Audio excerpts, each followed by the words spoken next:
Sedra's Balak. Balak is one of the most thought-provoking episodes in the Torah, starting with Bilam. Bilam was one that was a prophet, but did not use his powers of prophecy for good. He was an evil prophet, one misled by his tremendous intellect. Balak was the king of Moab. Moab was, if you picture, this is the Jordan River. East of the Jordan River was Moab. West of the Jordan River was the land of Israel. Bnei Israel are set to come into the land of Israel. They have to pass through Moab to get there. Bnei Israel asks Moab for the right of passage. Say they're not going to attack, no, they're not going to do anything wrong. They just want to come right through. Instead of acquiescing and letting them pass through, Bnei Israel even offering to financially give them money for the passage, Bilam is hired by King Balak to curse Bnei Israel and somehow, in some metaphysical sense, affect Bnei Israel's future. It doesn't work. Instead of cursing them, Bilam blesses them on God's command. Bnei Israel prospers, and the only way that Balak is able to stop Bnei Israel is by sending his women over to seduce the men of Israel. The men of Israel, unfortunately, fall for the trick, are seduced, and are punished with a horrible plague. That's how our Sedra ends, but it also ends with the exciting story of Pinchas. It's an exciting Sedra, one that I think this Shabbat afternoon you really won't be able to find anything better to do than taking out your Chumash and learning through the Sedra. I'd like to examine just one aspect of the Sedra this week, and that is when Balak, the king, when his emissaries come to Bilam and try to cajole him and try to get him to come and curse Bnei Israel, they use flattery.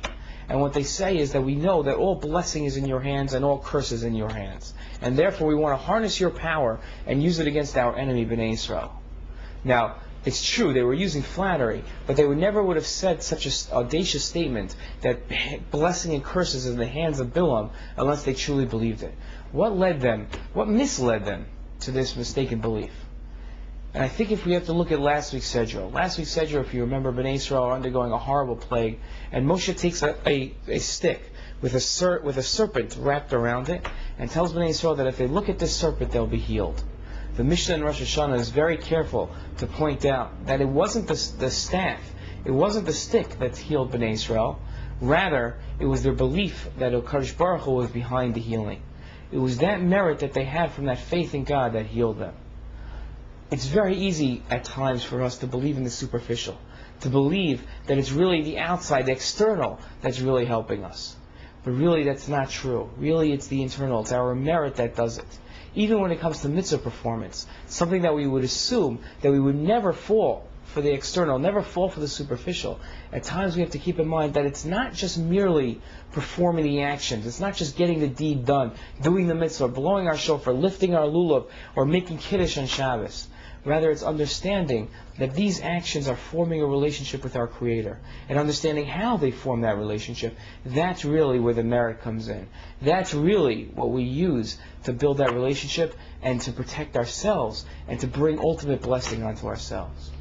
Balak's emissaries didn't understand this, and when they come to Bilam, they state that really we understand that all blessing is in your hands. They concentrated on the superficial, on the external. And it's a mistake that we have to be careful that we don't make.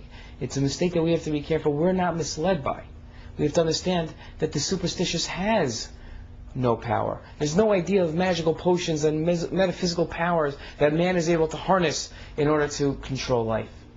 It's not about our powers. It's not about some person able to give brachos. It's about our understanding and our belief in HaKadosh Baruch Hu and following His word.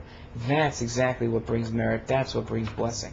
Not the superficial, external, superstitious beliefs that man is so easily drawn by. Shabbat Shalom. Also that we learn that we have to also be reliant on HaKadosh Baruch Hu and recognize the fact that as much effort as we put in, we still need His help. Shabbat Shalom.